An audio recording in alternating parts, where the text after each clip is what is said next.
বৃষ্টির মধ্যে খিচুড়ি খাবো না তা কখনো হয়? বৃষ্টির খিচুড়ি, ওহ অসাধারণ স্বাদ ও টেস্ট। আমি নানা রকম সবজি দিয়ে দিয়েছি, আলু, কুমড়ো, টমেটো সব দিয়ে খিচুড়িটা রান্না করা হচ্ছে। আর আমি জিরে ধনের গুঁড়োটা আগে দিইনি কষানোর সময়, আমি এখন দিয়ে দেবো। ভাজা করে ভেজে গুঁড়ো করে রেখেছিলাম জিরে আর ধনের গুঁড়োটা।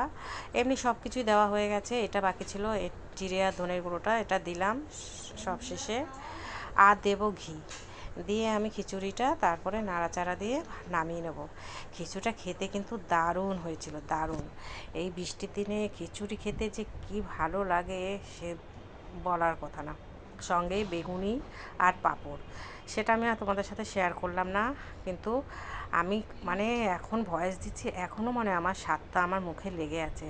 দারুণ হয়েছিল খেতে।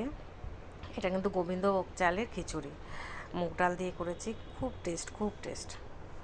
তোমরা কে কে বৃষ্টির দিনে খিচুড়ি খেতে ভালোবাসো?